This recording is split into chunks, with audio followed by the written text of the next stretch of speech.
Hi, I'm Dave, welcome to the channel and welcome to the series Mundon Park, Episode 7, The Hairpins. Now, if you haven't followed this series, Mundon Park is a series where I talk about the updates to my layout as I do them and kind of chronicle them. And as you can see, we have a hairpin at this end and we have one at the other end as well. In a previous video, I did cut out this piece of plywood to fit in that back corner as an insert. And in other previous videos, I have created a crash barrier using very large thick speaker wire and some catch fencing. I will put both of the video links in the description of this video if you want to watch those in detail. So a big chunk of this video is actually going to be me just chronicling the fact that I'm doing that again on this particular corner. So I'll do quite a lot of it in fast forward, and because I don't have to talk over the top of it about what I'm doing, because you can see that somewhere else, you can watch me running around in fast forward while I tell you a little bit of story about Armco crash barrier, because hey, every day's a school day.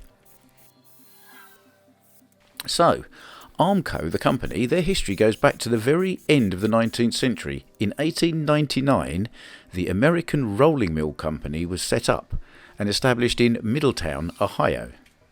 It wasn't actually until 1948 that they would adopt the shortening name Armco.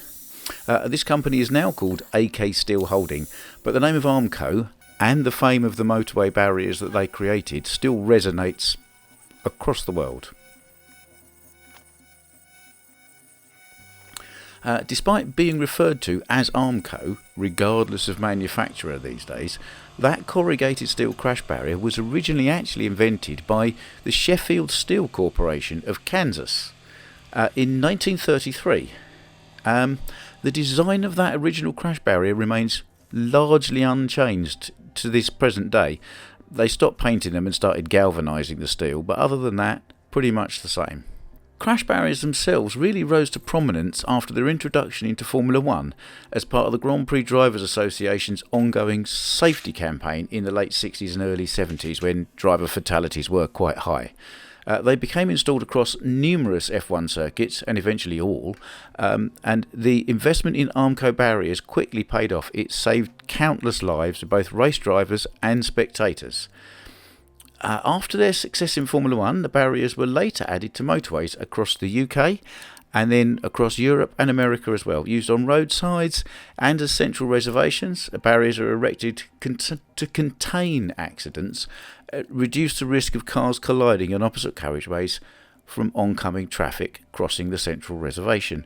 Now, while they may all look the same, there are tensioned and untensioned barriers.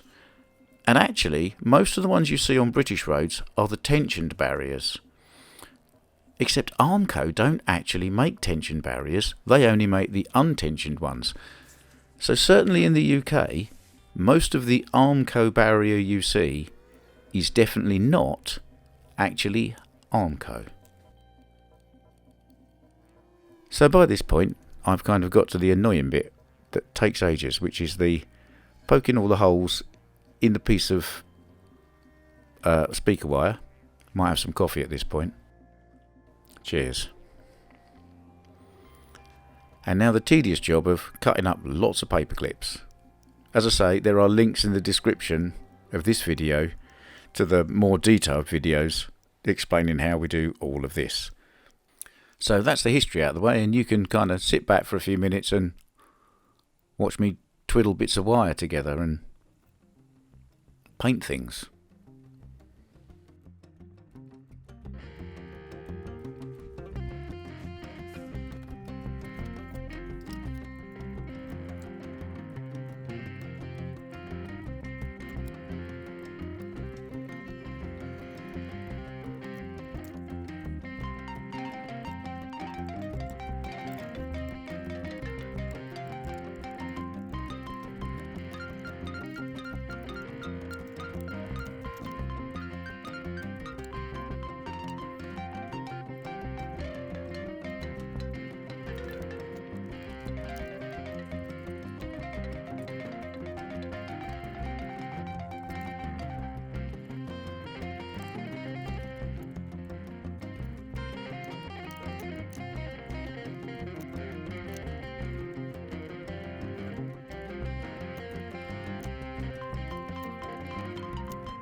So there we are, that's the fence all finished, and now I'm just going to do a little bit of glue sticking on some concrete texture to those remaining bits of concrete wall, or what should be concrete wall, just around that corner there.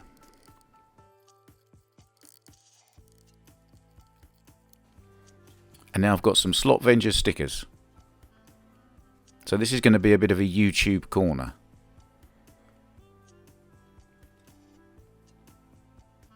I'll start with some Conquest Racing Club. And then 2 line slot cars. MP slot car. Dick slot car garage. Area 51. Shotgun Dave. Home Racing World. And the Conquest Lair sticker. And now I shall fetch across the completed safety fence and put that plywood insert back into the track layout.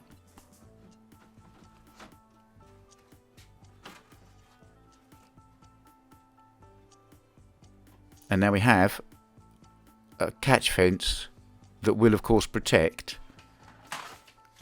Mini Pete and the Channel 9 crew in the Track Fans TV Goodwood Tower. And there's a little pocket there just to put that battery pack in, so I can reach it from where I can stand in front of the table and not have to go to the back corner. That's all working great. Now in the What's in the Box Wednesday the other day, you'll notice that Magnetic Racing sent me another one of these billboard kits. So, usual thing, file, knife, might need a set square, might not. Some super glue, of course. And, say it with me, a cup of coffee. You can't build a Magnetic Racing kit without a cup of coffee in a Magnetic Racing mug.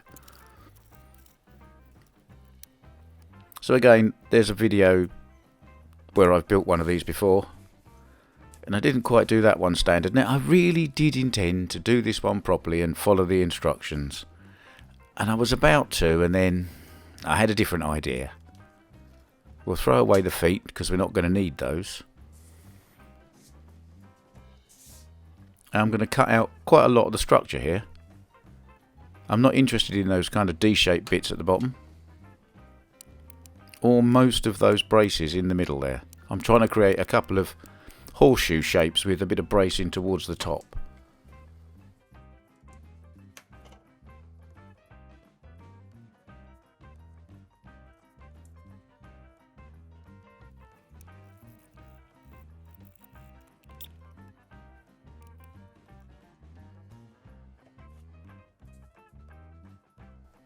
I'll glue those to the frame. I should probably use a set square here, but nah, it's straight enough. It doesn't matter too much. And I shall put in one of the supplied little support cross braces to add a bit of strength to this structure.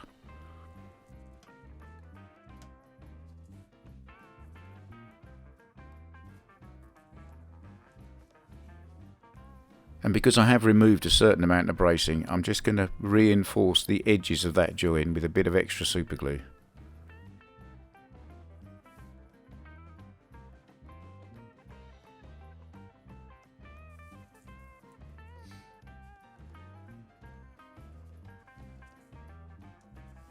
So now, just putting that to one side for a minute, I'm going to get another piece of old Magnetic Racing kit spare bits. Never throw anything away, you can always use the other bits.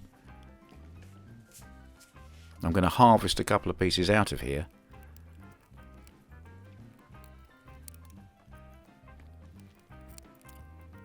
Trim them to the same size.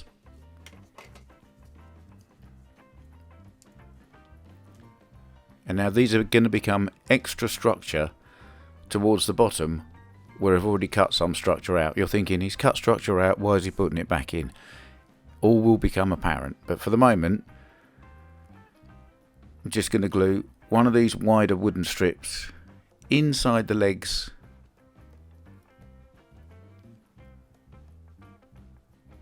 so on the back face of the front legs.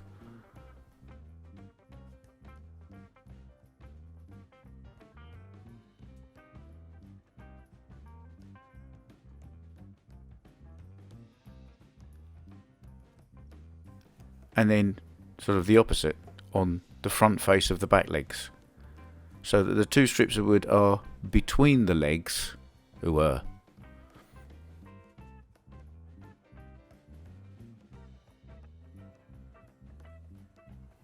And because I've got one more supplied brace and some little notches for it, I'll just put that one back in the bottom as well. That's the one that says motorsport can be dangerous, but it doesn't matter because we're not going to see that one in the end. So I think therefore motorsport isn't dangerous, because you can't see the sign, so it's fine.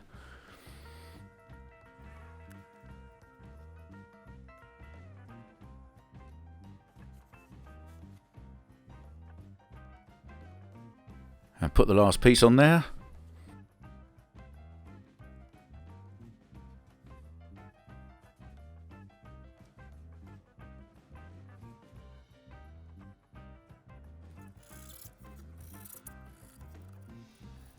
And there we are. What is this madness? An advertising hoarding with no feet that won't stand up by itself.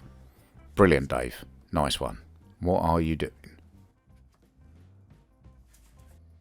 Well, I've painted it with white primer, and now it's time to stick the sticker on it.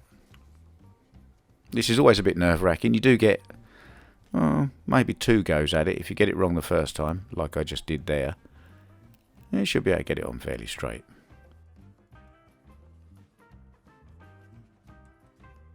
So this is now done. You're thinking it's not done, but it is done. Allow me to explain. So around the edge of my track towards the back, on the elevated section, I've got a piece of 6mm ply. So my modified sign will clip over the 6mm ply and will hold itself quite nicely, give it a bit of height above the rest of the model. Now, just to prove a point, if I move Andy Slick out the way, I can put it on there instead. Or indeed anywhere else across the whole of the back wall layout of my circuit. So my plan is to eventually get quite a lot of these, and I'll be able to mix and match and move them around and change things up every now and then. But that can go there, and that's that corner. So a review of both hairpins. This is the one this end with Andy Slick, the new sign, and the catch fence we made in a previous video. And we have slowly wallpapered all the way along the back wall. See, all of that back wall can take more of those clip-on advertising hoardings now. There's the original Armco we did in the first video. And then down this end is the newly finished other hairpin, which is YouTuber's hairpin, with all the stickers and the Track Fans TV and the new catch fence. And overall, I think that's the top end pretty much. Not done, but we're getting there. Anyway, thanks for watching one of my videos. If you liked it, you'll find a button specifically for that. Please subscribe to the channel, it does help. And if you hit the bell, you'll get notifications next time I post a video. And of course, check out this slot car channel.